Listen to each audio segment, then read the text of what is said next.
جتنے لوگ آ رہے ہیں روز دیکھ رہا ہوں کہ کون سے چہرے بدل رہے ہیں اور کون آتے ہیں پھر دوسرے دن نہیں آتے. ثابت یہ کرنا ہے کہ گویا ہمارا دین فیس بک کے اشتہاروں پہ چل رہا ہے. اب شیعت جو ہے وہ فیس بک پہ چلے گی. کیا مطلب کیا ہے؟ کیا دیکھ رہے ہیں آپ؟ کیا چیز ٹٹول رہے ہیں؟ کیا تلاش کر رہے ہیں؟ میں نے پہلے بھی کہا تھا جامعہ سبتین کے بعد کہ اگر عزاداری کو روکنے کی کوشش کی گئی تو ٹارگٹ کیلنگ شروع ہو جائے گی. پرسوں سے ڈیرہ اسماعیل خان میں 4 شیعہ صاحبان بیاض انجمنوں کے شہید کیا جا چکا. در بطول کا ممبر کل سقی حسن پہ آج مارا گیا. ہو گئی نا شروع ٹارگٹ کیلنگ. اس لیے عزاداری روکی جا رہی ہے کہ ہمارا کام بند تھا، یہ کام تو شروع ہو کہ گلے کٹے، فائرنگ ہو. شروع کرا دینا. سیاست کوئی نہیں سمجھتا کہ اندر کیا ہو رہا ہے. جامعہ سبتین کے بعد جو ٹارگٹ کیلنگ شروع ہوئی تو شروع ہو گئی. بڑی مشکل سے آرمی نے آ کے بند کرایا.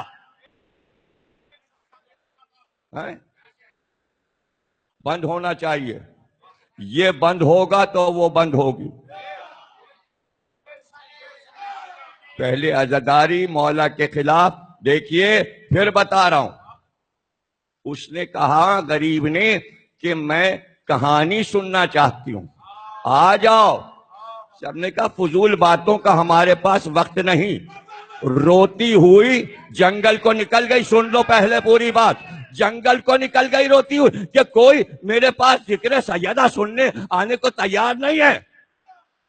کون سا ماحول تھا؟ کیا پھر وہ ماحول واپس آنے والا ہے کہ ایک ایک شیعہ پکارے میرے گھر مجلس ہے آؤ تو آپ کہیں نہیں خطرہ ہے، ہاں ہم نہیں آئیں گے. تو پھر کہہ کے دیکھ لو. غریب پکارتا رہے مجلس ہے آؤ اور لوگ ادھر ادھر ہو جائیں. تو پھر کیا ہوا؟ آگے بڑھی. دیکھا ایک برقع پوش خاتون آئی. تب بیٹھ جا، میں کہانی کہتی ہوں اور تو کہانی سن. بی بی نے کہانی شروع کی کہ ایک بار ایک یہودی کے گھر لڑکی کی شادی تھی. یہودی سردار آیا رسول کی بیٹی کے دروازے پر. رسول اللہ نے کہا ان کی مرضی ہے، ان کا مختار علی ہے. علی کے پاس وہ گیا. علی نے کہا وہ خود مختار ہیں. پتہ چلا یہ تینوں مختار ہیں. رسول بھی مختار ہیں، علی بھی مختار ہیں، سیدہ بھی. کس چیز کے مختار ہیں؟ یعنی امر رب کے مختار ہیں. یہ سمجھ گئے نا؟ اب وہ در سیدہ بھی آئے. اس نے پکارا کہ رسول اللہ سے بھی بات ہو گئی، علی سے بھی بات ہو گئی. فضہ بی بی نے آواز سنی، کہا کہ کل آنا. شہزادی کہتی ہیں بابا جب گھر پہ آ جائیں گے میں ان سے اجازت لوں گی. علی جب آ جائیں گے میں ان سے اجازت. یہ مسلمان عورتوں کو سکھایا کہ باپ اور شوہر کی اجازت کے بغیر کوئی کام نہ کرنا. یہ آداب سکھا کے جا رہی. رسول اللہ آئے، کہا بابا وہ سردار آیا تھا یہودیوں کا اور کہتا ہے میری بیٹی کی شادی ہے. رسول اللہ نے کہا جاؤ. کہا بابا کیسے جاؤں؟ اس لیے کہ لباس تو ایک ہی ہے اور وہ تو شادی کا گھر ہے. رسول اللہ نے کہا نہیں جانا. جانا باپ کا حکم ہے جانا. جب وقت روانگی آیا تو اب بی بی سوچ رہی کہ بابا نے کہہ دیا اور جانا ہے. وہ اتنی دیر میں حوریں اترنا شروع ہوئی، جنت کی حوریں، اور سب شادی کا لباس پہنے تھیں. بالوں میں موتی گندھے ہوئے تھے. جیسا کہ قرآن میں ہے کہ کس طرح کی حوریں ہیں اسی طرح کی جیسے قرآن میں ہے ویسی اتری. اس لیے کہ خادمائیں ہیں سیدہ کی. وہ خادمائیں ہیں، وہ خدمت کرتی ہیں بی بی کی. سمجھ گئے نا آپ؟ ہر دور کی سیدانیوں کی خدمت ان حوروں نے کی ہے. اور اس کے بعد سیدہ کو تیار کیا کہ جنت سے اللہ نے یہ لباس فاخرہ بھیجا ہے.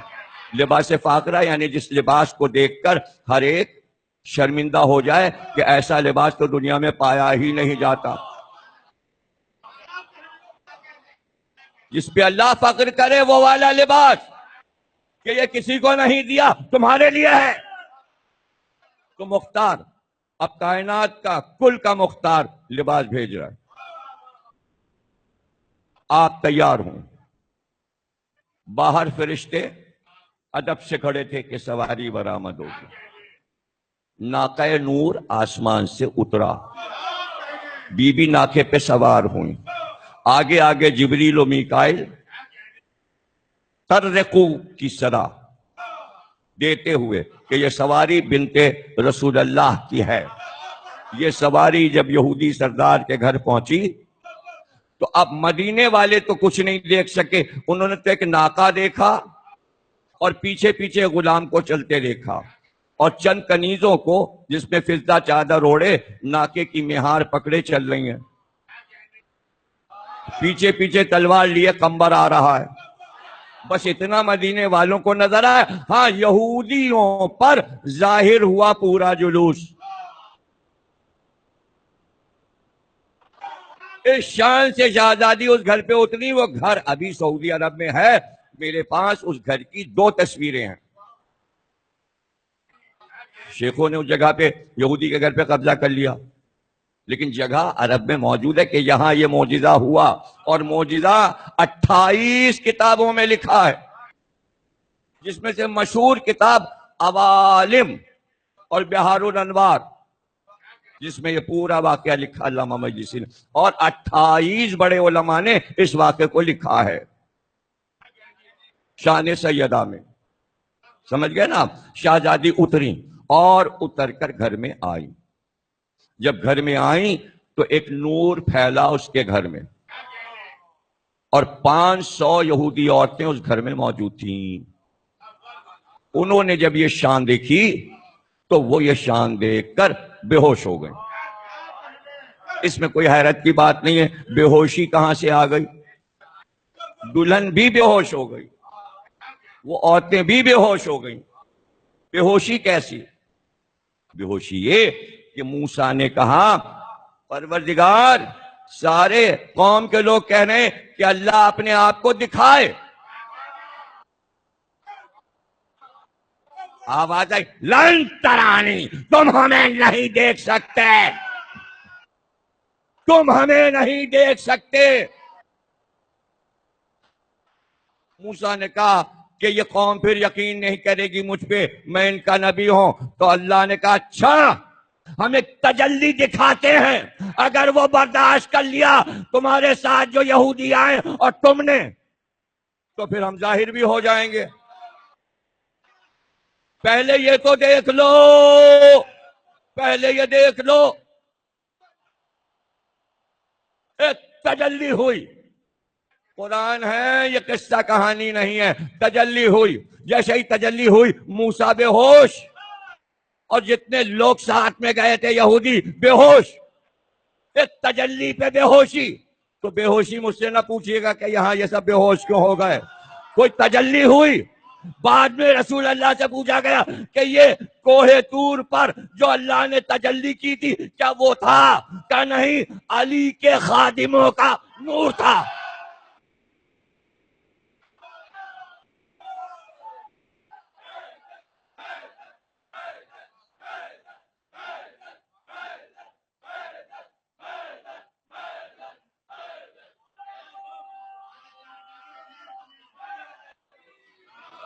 چھپی ہوئی کتاب موجود ہے، بٹ چکی یہ کہانی میں نے 50 بار چھپا کے بٹوائی اشارے ثواب کے لیے، اور 28 کتابوں کا حوالہ ہے۔ یہ آخری جملہ اس میں جو درج ہے وہ میں آپ کو بتا رہا ہوں کہ جب وہ ہوش میں آئیں تو سب بی بی کو دیکھ کے سجدے میں گر گئیں، سجدے میں گر گئیں۔ سجدہ کس کا؟ ظاہر معبود کا۔ سجدہ تو اللہ کے لیے ہے، سجدہ کسی کے لیے نہیں ہے، سجدہ اللہ کے لیے۔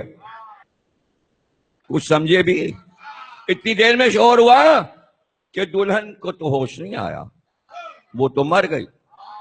وہ دیکھیں سجدہ یاد رہے، سجدہ یاد رہے، سب نے سجدہ کیا اور پھر کہا دلہن مر گئی، بی بی نے کہا پانی لاؤ، پانی آیا، فضہ نے پانی پیش کیا، وہیں وضو کیا تاکہ یہودی عورتیں جو مشرک ہیں وہ وضو کا طریقہ دیکھ لیں۔ وضو کر کے ایک بار وہیں پر کھڑی ہوئی اور 2 رکعت پڑھی نماز، اور ہر رکعت میں 2 سجدے ہیں نا، سجدہ کر کے بتایا کہ سجدہ کس کو ہوتا ہے۔ انہوں نے نماز دیکھی، بی بی کا سجدہ دیکھا تو پتا چلا کہ انہیں یقین آ گیا کہ خدا کوئی اور ہے۔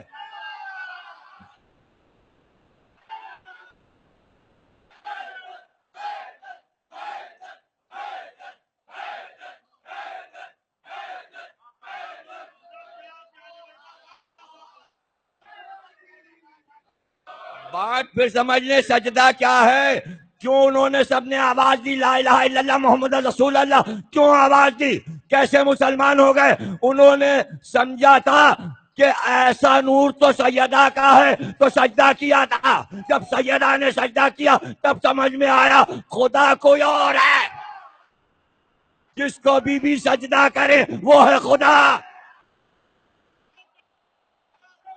جس کو بی بی سجدہ کریں وہ ہے خدا۔ اب سمجھ میں آیا 14 معصوم نے سجدوں پہ سجدے کیوں کیے؟ تاکہ یقین دلا سکیں رب ہے، اور ایک نے تو سجدے میں سر ہی کٹا دیا تاکہ بالکل یقین آ جائے کہ وہ ہے۔ وہ ہے تو ان 14 کی وجہ سے ہے۔ اس میں کسی کو کیا پریشانی ہے؟ ان جملوں میں کیا پریشانی ہے؟ وہ ہے، یہ 14 نشانیاں ہیں جو بتا رہے ہیں کہ وہ ہے، وہ ہے۔ اس لیے آپ لوگ الوداع ہے، 2-4 دن رہ گئے ہیں، شدت سے مجلسوں میں جائیں، جہاں ہو رہی ہے، جہاں بھی مجلس ہو، کوئی بھی پڑھے، نکلیں آپ، جائیں مجلس میں۔ آپ کو ڈرایا جا رہا ہے، آپ کو دھمکایا جا رہا ہے، 3 دن تو الوداع میں رہ گئے، شاندار عزاداری آپ نے کی ہے، پرسکون عزاداری کی ہے، اب کیا پریشانی ہو گئی؟ کیا فیس بک جو ہے وہ کوئی حدیث کی صحیح بخاری ہے؟ یا تو جواب دے دیں، جواب دینا نہیں آتا تو چپ، بس مجلس میں جانا ہے۔ ذرا یوں تو دیکھیے، یہ وقت آیا، کبھی سوچا بھی نہیں تھا کہ فیس بک ایجاد ہوگا، اور فیس بک اور یوٹیوب اور واٹس ایپ جو ہے وہ ہم مومنین کو، ماتم داروں کو ڈرائے گا۔ جو کام قاتل کر رہے ہیں وہ کام فیس بک کر رہا ہے۔ نا نا نا نا، الوداع 2 دن، شان سے مولا کو، یعنی مولا نہیں، فرش ازا جو روز ہو رہی تھی 2 مہینے 8 دن، ہم اسے الوداع کہہ رہے ہیں۔ امام تو یہیں رہیں گے، ہمارے پاس رہتے ہیں، ہر گھر میں مہمان رہتے ہیں۔ اب آپ کو میں لکھنؤ کی عزاداری کا، وہ تو ایک پوری کتاب میں نے لکھی ہے، کئی ہزار صفحے کی، لکھنؤ کی عزاداری، ابھی وہ ظاہر چھپنے کو نہیں دی، اس لیے کہ پہلی جلد اس کی جو ہے وہ لکھنؤ کی تاریخ ہے، اور دوسری جلد میں عزاداری بتائی ہے۔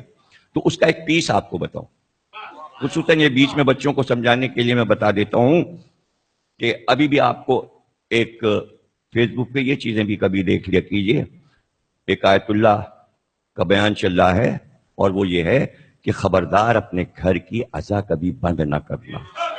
چل رہا ہے فیس بک پہ چل رہا ہے، اور جتنا ہو سکے اس کو شیئر کیجئے، ان کا بیان تصویر کے ساتھ، کہ گھر کی عزاداری نہ بند کرنا، اسی سے تمہیں برکتیں ملیں گی، اس کا بڑا ثواب ہے۔ تو لکھنؤ کا طریقہ یہ تھا کہ ہر گھر میں نے تو ایسا نہیں دیکھا پورے لکھنؤ میں کہ کوئی گھر ایسا ہو کہ جس کے گھر میں عزا خانہ نہ ہو، اور یہ چیز اگر میں نے کہیں دیکھی تو میں نے حسین آباد ملیر میں دیکھا کہ جو گھر ہے حسین آباد ملیر میں، سب نے ایک جگہ مقرر کی ہے امام باڑے کی، کمال کیا ہے انہوں نے، اور ایسی شاندار شہ نشین، آپ چھوٹا مکان ہو یا بڑا مکان ہو، آپ چلے جائیے گا میرے کہنے سے کہ ضمیر اختر صاحب نے بھیجا اپنے گھر کا امام باڑہ، کسی پہ کھٹکھٹا کے کہیے گا کہ اپنے گھر کا امام باڑہ شہ نشین دکھا دیجیے۔ اس لیے کہ میں تو جاتا ہوں نا، چونکہ مجلس کے بعد کوئی نہ کوئی مہمانداری ہمارے تمام ساتھیوں کی کرتا ہے، اس لیے سب کے عزا خانے دیکھیں۔ اسی طرح جیسے حسین آباد میں ہر گھر میں اذا خانہ، لکھنؤ میں ہر گھر میں زنان خانے میں امام باڑہ خواتین کی مجلس ہوتی تھی اور بڑی مجلس مردانی ہوتی تھی. دیکھیں مردانی مجلس جب ہوتی تھی، جب وہ ختم ہوتی تھی تو اس کے دوسرے دن خواتین شب داری کرتی تھی. وہ تاریخ سب کی اپنی مقرر ہے، 25 محرم، چیلم کے بعد 25 سفر، 24 سفر اور 8 ربیع الاول تک الوداع ہوتی رہتی ہے. وہ بڑی مجلس ہوتی ہے، خواتین رات بھر جاگتی ہیں، نوے پڑھتی ہیں اور فرش پر ہی بیٹھی رہتی ہیں، بستر پہ نہیں بیٹھتی. تو وہ جو بڑا امام باڑہ ہے، بڑی شہنشین ہے، چاند رات سے یا پہلی محرم سے تعزیوں کا ایک پورا بنا ہوا سلسلہ اہل سنت بناتے ہیں اور ان سے وہ تعزیہ ہدیہ کر لیا جاتا ہے. خرید نہیں کہتے، ہدیہ کر لیا جاتا. انہیں رقم دی، تعزیہ لائے، تعزیہ آنا شروع ہو جاتے. پہلی محرم کو آپ کو سڑکوں پہ صرف یہ ملے گا کہ عزادار تعزیہ لے کے جا رہے ہیں، تعزیہ لے. کچھ وہ ہیں جو تعزیہ خود خریدتے ہیں اور بعض وہ ہیں کہ جو وہیں سے ایک خادم لے لیتے ہیں اور چادر میں چھپا کے تعزیہ آتا ہے، اس لیے کہ جب نکلے گا تو وہ ظاہر کیا جائے گا. ابھی چادر میں لپٹا ہوا ہے تو سڑک پہ اس کو کھول کے نہیں لے جاتے. سب کے گھر تعزیے رکھ دیے گئے. اب اپنی اپنی تاریخوں پہ تعزیے اٹھ جائیں گے. جب یہ شب داری ہو رہی ہوگی تو ہر عزاخانے میں جو بڑا عزاخانہ ہے، جیسے یہ شاہنشین بنی ہے اتنا بڑا، اسی کے اندر ایک لکڑی کا عزاخانہ ہوتا ہے. وہ اتنا بڑا ہوتا ہے، چھوٹا سا، اور وہ کھل جاتا ہے. جب کھلتا ہے تو وہ اس کا صحن بن جاتا ہے. دیکھیے یہ ایسے ہے، یہ ایسے آیا تو یہ صحن بن گیا ہے سامنے. اور یہ اس کے اندر 3 4 یا 5 در لکڑی کے بنے ہوئے. یہ بنے امام باڑے بنے بنائے. ایک مارکیٹ ہے وہاں رات و دن یہی کام ہوتا ہے اور اہل سنت یہ امام باڑے بنا رہے ہوتے ہیں. لوگ جا کے لے آتے. اس میں چھوٹے چھوٹے پنجے اتنے بڑے بڑے، 14 پنجے اس کے اندر، 14 پٹکے، چھوٹا سا تابوت، چھوٹا سا ممبر اور ایک چھوٹا سا تعزیہ. اب یہ ایسے یوں بند ہو جاتا ہے. یہ ہمارے یہاں بھی ہے، ہمارے پاس بھی ہے، والدہ کا بنوایا ہوا. یہ ایسے یوں بند ہو گیا کیونکہ ہم نے اپنی عزاداری منتقل کر دی اپنے گھر سے. سب سے چھوٹی بہن کو دے دیا. پوری عزاداری ہم نے اپنے گھر کی. جب سے والدہ کا انتقال ہوا تو چونکہ گھر میں خاتون نہ رہیں بزرگ تو ہم نے وہ سب چیزیں چھوٹی بہن کو دے دی. جو زائد تھیں، بہت زیادہ تھیں کیونکہ بہت بڑا امام باڑہ ہمارے یہاں کا تھا، تو وہ ہم نے کھوکھرا پارک کے امام باڑے میں تمام قالین، سارے قالین جتنے جھاڑ فانوس تھے، وہ جتنے بڑے پٹکے تھے، جڑے بڑے پنجے تھے، وہ سب کھوکھرا پارک کے امام باڑے میں دے دیا. چاندیاں، چادریں، یہ ساری وہاں بھجوا دیا. اب جناب جب بڑا امام باڑہ بڑھا دیا جائے گا، پٹکے پنجے اتار لیے گئے، شہنشین پہ پردہ پڑ گیا، تعزیہ اٹھ کے چلا گیا، کربلا میں دفن ہو گیا، الوداع پڑھ لیا گیا. جب تعزیہ اٹھے گا تو یہی نوحہ پڑھا جائے گا: اے شیعوں کے مہمان خدا حافظ و ناصر، اے فاطمہ کی جان خدا حافظ و ناصر. یہ نوحہ میری والدہ کا لکھا ہوا ہے، ان کی بیاض میں چھپا ہوا ہے. اب پورے لکھنؤ میں پڑھا جاتا ہے. انہی کے زمانے میں، والدہ کے زمانے میں جب وہ وہاں ذاکری کرتی تھیں تو وہاں ہر گھر میں یہ نوحہ پڑھا جاتا تھا اور اس طرح امام حسین کو الوداع کہا جاتا. اب وہ چھوٹا امام باڑہ رہ گیا.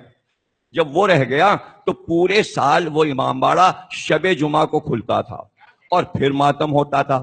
نوچندی پہ بہت زیادہ مصروفیت کے ساتھ مجلس ہوتی تھی کہ بہت سے لوگ آ جاتے تھے، لیکن ہر جمعرات کو ماتم ہوا، ایک نوحہ پڑھا گیا اور امام باڑے کو بند کر دیا گیا. یعنی مولا ابھی گئے نہیں ہیں. اب آپ دیکھیے کہ سر حسین کٹ کر آیا اور یزید نے ایک کنواں بنوایا. اس کے اندر سیڑھیاں جاتی تھیں. اسے اتنا خطرہ تھا کہ ایسا نہ ہو کہ حملہ کر کے کوئی سر حسین کو ہم سے چھین لے، ایسا نہ ہو، اس لیے کنویں میں رکھتا تھا. اتفاق سے جس کو دربان بنایا تھا وہ غلام ترکی تھا، یعنی ترکی کا رہنے والا تھا. طاہر اس کا نام تھا اور وہ اندر سے محب تھا. یہ بات حاکم کو نہیں معلوم تھی اور اس کو وہاں پر مقرر کیا تھا.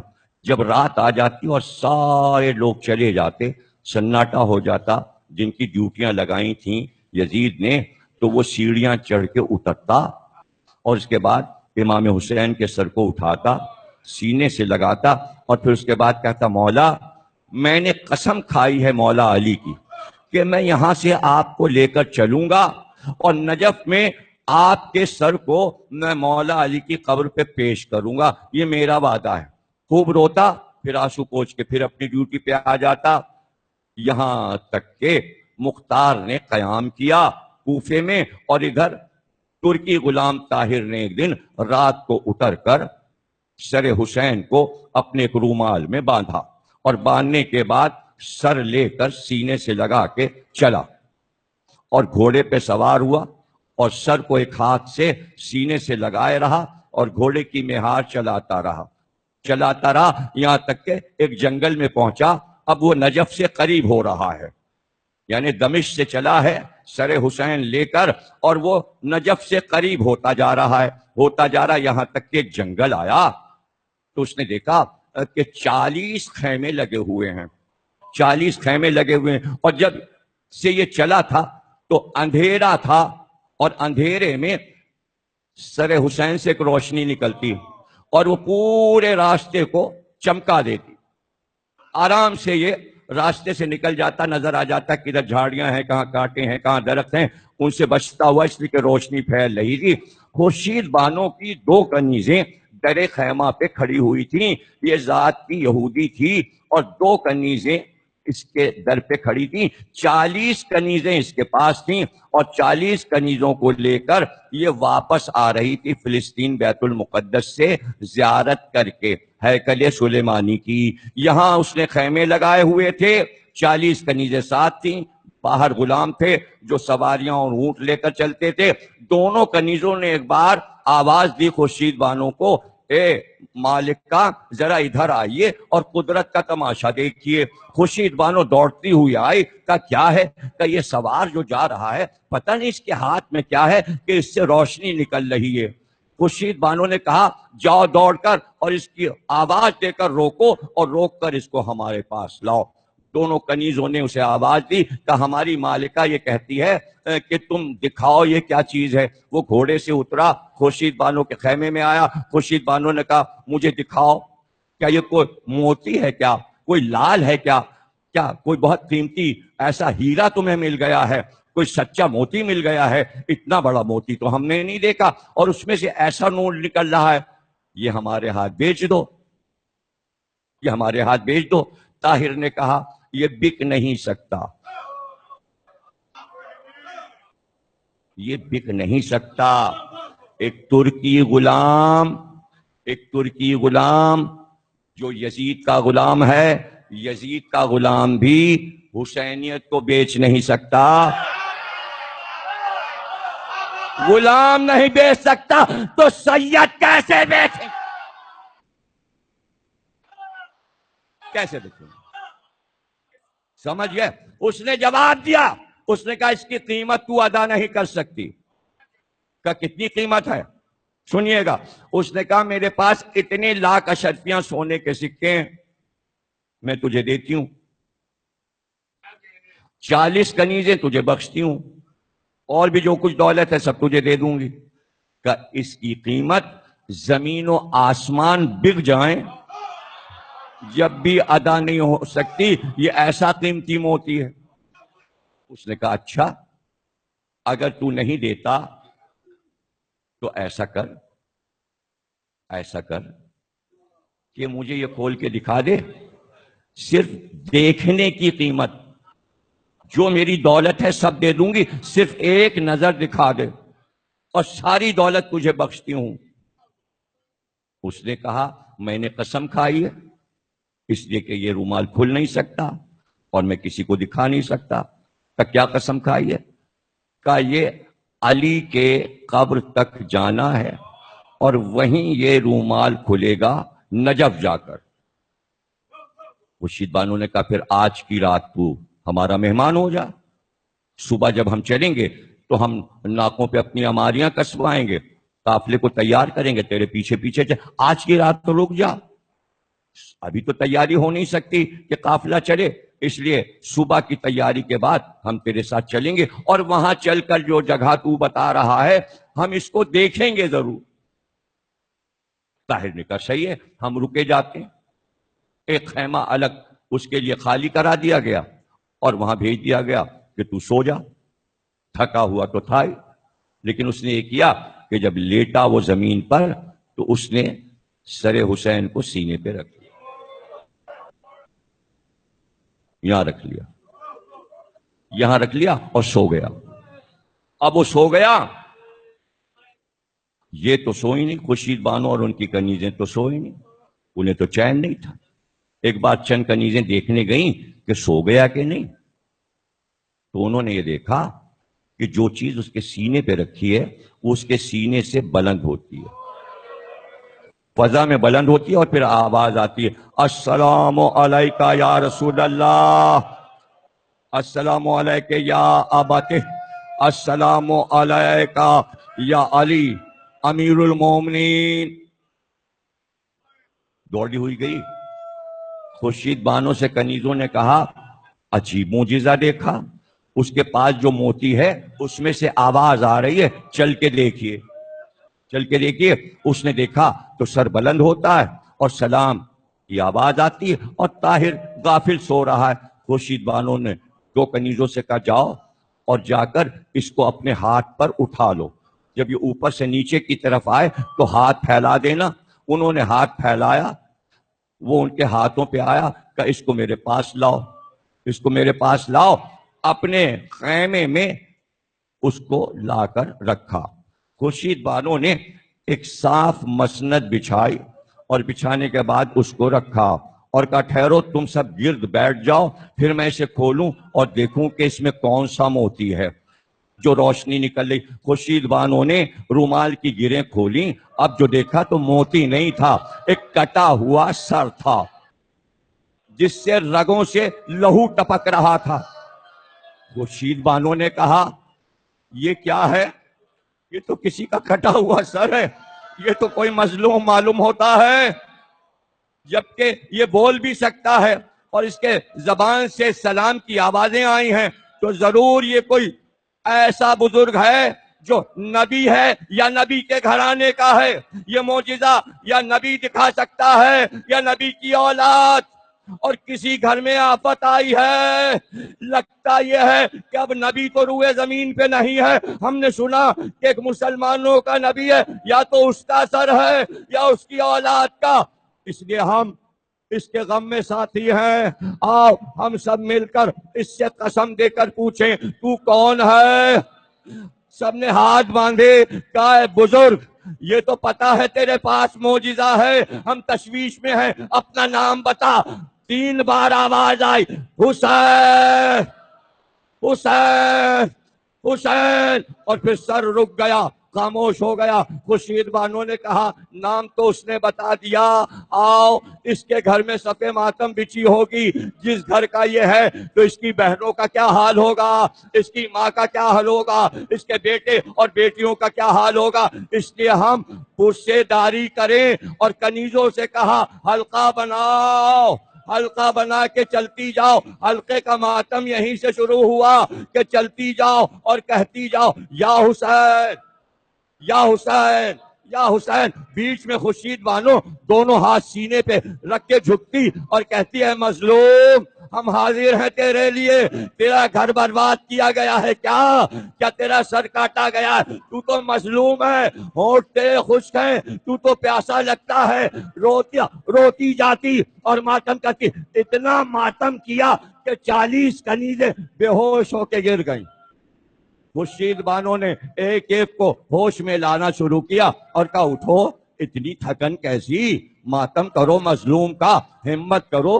کنیزوں نے کہا اب کھڑے ہونے کی ہمت نہیں، اتنا ماتم کیا کہ ہم تھک گئے۔ خورشید بانو نے کہا اچھا ایسا کرو، اپنے بالوں کو خیمے کی رسیوں میں باندھ دو۔ تاکہ تم گرنے نہ پاؤ۔ ایک بار انہوں نے اپنے بالوں کو خیمے کی رسیوں میں باندھا اور اس کے بعد ماتم شروع کیا، ہائے مظلوم حسین، ہائے غریب مظلوم، ہائے مظلوم حسین، ہائے غریب حسین۔ ماتم اتنا کیا کہ بال ٹوٹ کے اسی رسیوں میں رہ گئے، گر کے بے ہوش ہو گئی۔ صبح تک ماتم کیا، خورشید بانو بھی بے ہوش ہو گئی، 40 کنیزیں بے ہوش ہو گئی۔ ایک بار صبح ہوئی، طاہر اٹھا، اس نے دیکھا ارے سر کہاں گیا، اتنی قیمتی چیز کہاں چلی گئی۔ ایک ایک خیمے میں ڈھونڈتا ہوا گیا، اب جو خیمے میں گیا خورشید بانو کے، دیکھا خورشید بانو بھی بے ہوش پڑی ہے، کنیزیں بھی بے ہوش پڑی ہیں۔ اس نے 20 سے سر حسین کو اٹھایا اور پھر رومال میں باندھا اور جلدی سے گھوڑے پہ سوار ہوا اور بیٹھ کر رکاب میں پیر رکھ کر حسین کے سر کو سینے سے لگایا۔ اتنی دیر میں کنیزیں ہوش میں آئیں، خورشید بانو اٹھی، اس نے دیکھا کہ وہ قیمتی شے اس کے ہاتھ سے چلی گئی۔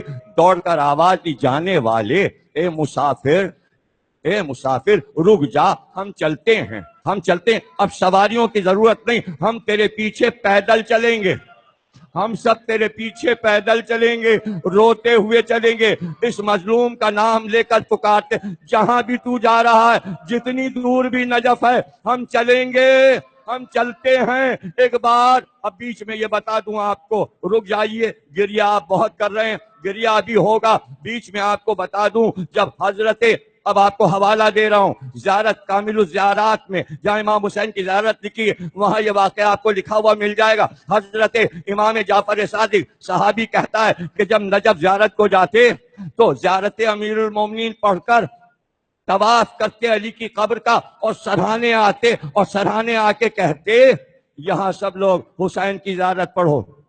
تو راوی کہتا ہے ایک دن ہم نے پوچھا کہ آپ جب نجف جاتے ہیں علی کی زیارت پڑھ کر قبر پر، پھر سرہانے جاتے ہیں مولا کے، وہاں رک کے امام حسین کی زیارت پڑھتے ہیں؟ کہاں، ایک ہمارا چاہنے والا تھا، سر حسین یزید سے چھڑا کر لا کر ہمارے دادا کے سرہانے دفن کیا تھا۔ سوال کیا انہوں نے، کیا یہاں سر حسین دفن ہے؟ کہا دفن نہیں کیا گیا، لیکن اب سر حسین قبر حسین میں ہے۔ راویوں نے پوچھا کیا وجہ؟ کا یاد رکھنا، کوئی نبی، کوئی امام، کوئی وسیع اگر اس کے جسم کا کوئی حصہ جدا کیا جائے تو اللہ اس کو ملحق کر دیتا ہے شہید سے، اس کے جسم کا حصہ دور نہیں رہ سکتا۔ جتنے شہید کربلا میں ہیں سب کے اعضا جو کاٹے گئے تھے وہ ان سے اللہ نے منسلک کر دیا۔ صرف عباس جو ہیں ان کو اللہ نے پر عطا کیے ہیں زمرد کے، وہ جنت میں پرواز کرتے ہیں، سب فخر کرتے ہیں عباس کی سواری کو دیکھ کر، اس لیے کہ اللہ نے یہ چاہا کہ چونکہ مرکزی کربلا کا کردار جو ہے وہ عباس کا ہے۔ اس کی وجہ یہ ہے کہ جب تمام کربلا والے محشر میں آ جائیں گے تو رسول اللہ کہیں گے سیدہ کیا شفاعت کے لیے کوئی سامان لائی ہو؟ بتاؤ یہ گناہگار کیسے بخشے جائیں گے؟ تو اپنی ہماری پر ایک بار اپنی گود سے عباس کے 2 کٹے ہاتھ اٹھا کر کہیں گی بابا یہ ہاتھ میں پیش کروں گی، پروردگار ان ہاتھوں کا صدقہ۔ یہ امام رضا سے روایت ہے جو پڑھ دی میں نے، بڑی طویل روایت ہے، مختصر پڑھ دی۔ اب آپ سمجھے کہ امام نے بتایا سر یہاں لایا گیا اس لیے زیارت پڑھو، لیکن سر حسین کربلا پہنچ چکا، وہ طاہر غلام ترکی سر لے کر چلا، پیچھے پیچھے کنیزیں ماتم کرتی ہوئی، ہائے غریب حسین، ہائے غریب حسین، ہائے مظلوم حسین، ہائے شہید حسین۔ ایک بار اللہ نے حکم دیا تمام فرشتے پیچھے پیچھے جائیں، آج سر حسین کی سواری نکلی ہے۔ آسمان سے فرشتے اترنا شروع ہوئے، اس کے بعد اللہ نے جبریل کو حکم دیا کہ چونکہ حسین کا جنازہ نہیں اٹھا لیکن سر تو جا رہا ہے، آدم سے کہو جنت سے جائیں، نوح سے کہو جنت سے جائیں، ابراہیم سے کہو، موسیٰ سے کہو، عیسیٰ سے کہو، سلیمان سے کہو، یعقوب سے کہو، داؤد سے کہو، سارے انبیاء 1,00,000 انبیاء روتے ہوئے 1,24,000 انبیاء جلوس میں چلے، جنات سارے چلے۔